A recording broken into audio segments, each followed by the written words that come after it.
नमस्कार, स्वागत है आप सभी का हमारे इस YouTube वीडियो चैनल पर। आज मैं आपको एक महत्वपूर्ण अपडेट बताने जा रहा हूँ। वो अपडेट क्या है? वो अपडेट है बिहार में असिस्टेंट प्रोफेसर बहाली को लेकर। बिहार असिस्टेंट प्रोफेसर की बहाली में जो अनुभव प्रमाण पत्र है, एक्सपीरियंस सर्टिफिकेट है, उस मामले को लेकर के जो है बड़ी भारी पैमाने पर अनियमितता देखने को मिली है। जी हाँ, ये असल में क्या है कि बिहार में जो बीएन मंडल विश्वविद्यालय है, मधेपुरा है, वहाँ के जो कुल सचिव हैं और जो संबंधित अधिकारीगण हैं, जिनके दस्तखत से जो है अनुभव प्रमाण पत्र जारी किया गया था, उस मामले में भारी अनियमितता देखने को मिली है। अनियमितता है कि ये मानना है कि और जो आंकड़े हैं वो आंकड़े कह रहे हैं, जो सूचना है वो कह रहे हैं कि बीएन मंडल मधेपुरा यूनिवर्सिटी में जो है बड़े पैमाने पर अनुभव प्रमाण पत्र निर्गत करने में जो है लापरवाही बरती गई है और ये लापरवाही जानबूझकर बरती गई है, ऐसा मानना है और ऐसा कहना है विभिन्न लोगों का। आइए समझते हैं कि ये जो अनियमितता है ये क्या है और इस पर लोगों पर क्या प्रभाव पड़ेगा, अभ्यर्थियों पर क्या प्रभाव पड़ेगा। देखिए, एक्चुअल में क्या है कि बिहार असिस्टेंट प्रोफेसर की जो बहाली है, उस बहाली में एक्सपीरियंस सर्टिफिकेट पर यानी 5 साल के एक्सपीरियंस पर 10 मार्क्स जो हैं वो वेटेज मिलने हैं और इस 10 मार्क्स में जो है ये 10 मार्क्स के अगर 1 मार्क्स भी किसी को एक्स्ट्रा मिल जाता है तो वो 1 मार्क्स जो है कितने अभ्यर्थियों को रेस से बाहर कर देगा। यानी मान लीजिए कि अनुभव प्रमाण पत्र जो गलत जारी किया जाता है या जो अनुभव प्रमाण पत्र 5 साल का 10 नंबर है, उसमें किसी लंगड़े घोड़े को जो है रेस में दौड़ा दिया जाए तो लंगड़ा घोड़ा जो है कितना पहले पहुंच जाएगा, वही कहानी यहाँ पर है। आइए पहले समझते हैं कि मामला क्या है। देखिए, ये जो भी अनुभव प्रमाण पत्र है इसको लेकर के डैमेज कंट्रोल में भी जुटा है कॉलेज। ये अभी न्यूज है, आज का न्यूज है। एक्चुअल में बीएन मंडल मधेपुरा में जो है बड़े पैमाने पर फर्जी अनुभव प्रमाण पत्र जारी होने का मामला सामने आया है और इसको लेकर जो कॉलेज प्रशासन है, जिन्होंने इसको लेकर के जो है जो जारी किया है एक्सपीरियंस सर्टिफिकेट, वो डैमेज कंट्रोल में जुट गया है और जो अभ्यर्थी बिना पैरवी और पहुंच वाले अभ्यर्थी अनुभव प्रमाण पत्र है उसको सीधे जो है फर्जी करार दिया जा रहा है।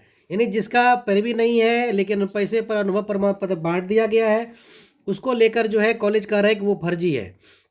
लेकिन मामला जहाँ तक है रसूख वाले, यानी रसूख वाले कहें तो जिनका रिश्तेदार है यूनिवर्सिटी में या फिर बड़े नेताओं के लोग हैं या फिर जो है अधिकारियों के लोग हैं, उनको लेकर जो है या कर्मचारी हैं, उनको बचाने के लिए जो है पूरा यहाँ पर प्रयास किया जाने लगा है। आज के न्यूज के देखते हैं क्या कह रहा है यहाँ पर। कहता है चर्चा है कि इसको बहाली को पूरी प्रक्रिया और कार्रवाई से संबंधित रजिस्ट्रार और कागजों को दुरुस्त किया जा रहा है। हालांकि शिक्षा विभाग द्वारा अनुभव प्रमाण पर संबंधित मांगी गई 3 जानकारी को लेकर पेच फंसता दिख रहा है। इसमें अनुभव प्रमाण पत्र लेने वाले उम्मीदवार का जो एप्लीकेशन आईडी है, यूनिक आईडी है, वो क्या क्या चाहिए मैं डिटेल में बताऊंगा, और उसको अगर वेतन भुगतान हुआ है तो उसका साक्ष्य। अब देखिए यहाँ पर मामला कहाँ फंसेगा। अब यहाँ पर वेतन भुगतान तो किया नहीं होगा, है ना, और वेतन भुगतान अगर हुआ है तो वो वेतन भुगतान जो है यूजीसी के गाइडलाइन के अकॉर्डिंग हुआ है कि नहीं हुआ है। अब यहाँ भी मामला फंस रहा है। अगर मान लीजिए यूजीसी के गाइडलाइन के अकॉर्डिंग नहीं हुआ है तो भी मामला यहाँ पर फंस जाएगा, क्योंकि यूजीसी गाइडलाइन के अकॉर्डिंग जो है कि गेस्ट फैकल्टी को 1500 रुपया जो है पर क्लास की मिलते हैं और जो एडहॉक पर कर्मचारी हैं यानी कि अनुबंध पर हैं उसको 57,700 का बेसिक देना होता है, 57,700 प्लस डीए एचआरए वगैरह देना होता है। तो ये भी देखा जाएगा वहाँ पर कि जो है 57,700 अनुबंध पर है, 57,700 मिलता था कि नहीं मिलता था, उसको डियरनेस अलाउंस या एचआरए वगैरह मिलता था कि नहीं मिलता था, और मिला तो कब कब मिला, यानी उसका बैंक स्टेटमेंट देखा जाएगा तो पूरी तरह मामला यहाँ पर जो है उजागर हो जाएगा और फंस जाएगा। और क्या क्या चाहिए वहाँ भी मैं आपको बताऊँगा। अब देखिए, इस मामले को लेकर अगर हम देखें तो अनुभव प्रमाण पत्र जो जारी किया गया है उस मामले में कॉलेज नए सिरे से विज्ञापन निकालने की सोच रहे हैं। अब यहाँ पर देखिए बताते हैं, अगर मान लीजिए अब गेस्ट भी बहाली होती है तो एडवर्टीजमेंट के माध्यम से होती हैं, और कॉन्ट्रेक्चुअल टीचर भी बहाल होते हैं तो भी एडवर्टीजमेंट देना होगा। अब सवाल है कि बिना इनकी ज्वाइनिंग किए, है ना, इसको एक्सपीरियंस सर्टिफिकेट कैसे दे दिया गया। अब तो ये है ज्वाइनिंग हुआ ही नहीं। अब मान लीजिए इसको बचने के लिए अगर फर्जी ज्वाइनिंग कर भी लेता है तो इसकी सेवा संपुष्टि कब हुई? क्या सेवा संपुष्टि कब हुई? और सेवा संपुष्टि कर भी देता है तो भैया जब एडवर्टीजमेंट निकाला था तो ओपन एडवर्टीजमेंट था कि नहीं, किस पेपर में छपा था, कहाँ विज्ञापन था? अब तो वो पेपर कटिंग भी खोज के देना होगा पूरा, है ना, नहीं तो मामला तो पूरी तरह फंस गया है यहाँ पर। अब देखिए जो बीएनएमयू है यानी बीएन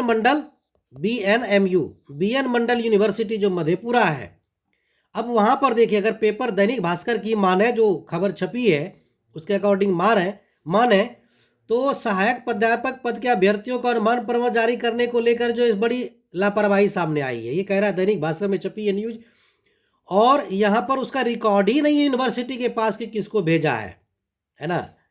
अब सवाल है, इसमें कह रहा है कि इसके लिए शुरू में एक रजिस्टर भी बनाया गया था लेकिन रजिस्टर गायब है, रजिस्टर मिल ही नहीं रहा है। अब मैं आपको बताता हूँ क्या क्या चाहिए। अब जांच कमेटी जो जांच के लिए जो यहाँ पर जो जरूरी दस्तावेज मांग रहे हैं वो क्या है? किस कॉलेज ने अनुभव प्रमाण पत्र जारी किया, उस कॉलेज का नाम और पता, किस विषय में किया, उम्मीदवार का क्या नाम था, पिता का नाम, यूनिक आईडी नंबर कितना है, और जो जारी अनुभव प्रमाण पत्र है उसका पत्रांक और तिथि कितना है, डिस्पैच रजिस्टर से मिलान करना होगा, यानी रेफरेंस नंबर है कि नहीं। इस मामले में बिहार में कई पेज फंसते जा रहे हैं, कुछ मामले कोर्ट में है कि बिना रेफरेंस पर जो है उनको वेटेज नहीं दिया गया जबकि बाकी सारी चीज़ें सही हैं, और कहीं पर बिना रेफरेंस नंबर का जो है मान लीजिए कि अगर किसी को दे दिया गया है तो वो भी मामला कई अभ्यर्थियों ने उठा दिया है। अब सवाल है कि इसको अनुभव जो जारी किया गया तो उस पर डिस्पैच में उसका मेंटेन है कि नहीं है। नियुक्ति जो हुआ उनका जिसको एक्सपीरियंस सर्टिफिकेट दिया गया उसका किस विज्ञापन से दिया गया, विज्ञापन का ब्यौरा दीजिए।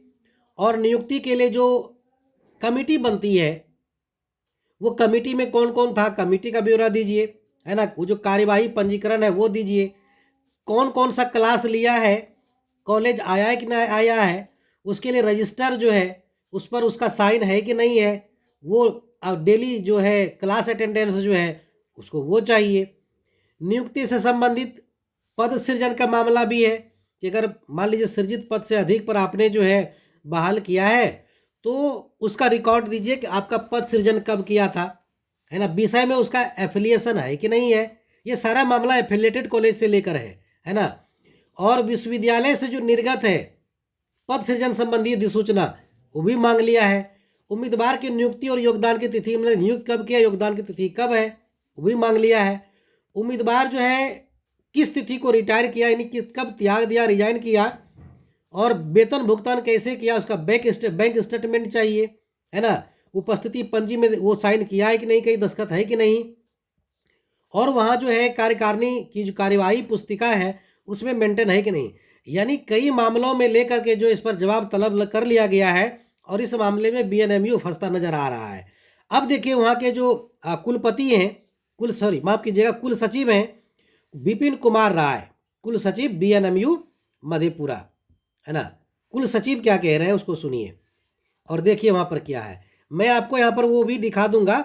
ये लेटर जो आप सामने देख रहे हैं, ये लेटर जो है यही लेटर है जिस पर जो है एनेक्सर 4 है, जिस पर कि उसको यहाँ पर पूरा जो है डिटेल देना है कॉलेज को, है ना। और अभ्यर्थी ये सब देगा कि वो क्या है।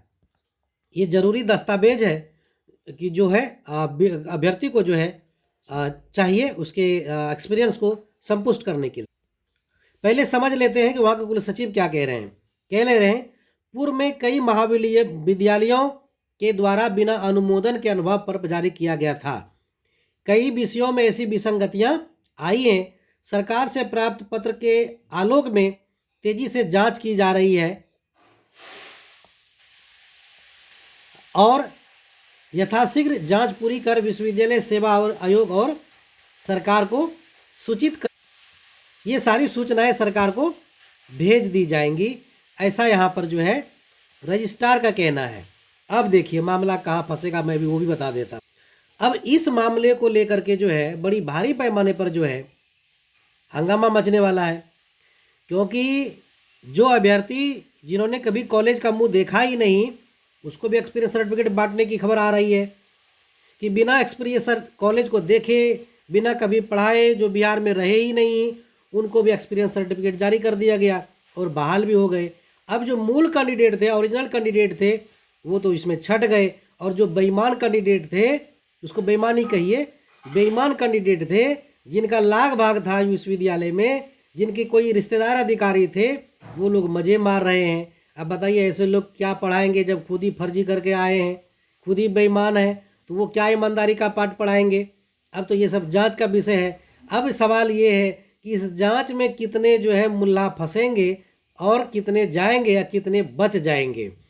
अब डैमेज कंट्रोल तो करना शुरू कर दिया गया है, इसमें कुछ बच भी जाएंगे, जिनका हैवी पर भी हो सकता है वो बच भी सकते हैं, लेकिन जिसका कोई नहीं होगा वो बंदा तो जरूर जाएगा, और उसी को लेकर लीपापोती होने की पूरी संभावना नज़र आ रही है। फिलहाल आज के इस वीडियो में हम इतना ही रखते हैं, फिर लाइव अपडेट के लिए फिर हम आपसे मिलेंगे। तब तक आपने यदि हमारे चैनल को सब्सक्राइब नहीं किया है तो सब्सक्राइब जरूर कीजिए, क्योंकि हम यूजीसी के गाइडलाइन को भी आपको बताएंगे, और कई वीडियो में हमारा यूजीसी गाइडलाइन भी दिया हुआ है, उसको भी आप देख सकते हैं क्या कैसे बहाली होना है। नो रेगुलेशन कितना था, 16 क्या है, 2022, 23, 24, और जो 25 का ड्राफ्ट आ रहा है वो क्या है। सारी चीज़ों का रिकॉर्ड हम आपको देते रहेंगे। तब तक बने रहिए हमारे चैनल पर। धन्यवाद।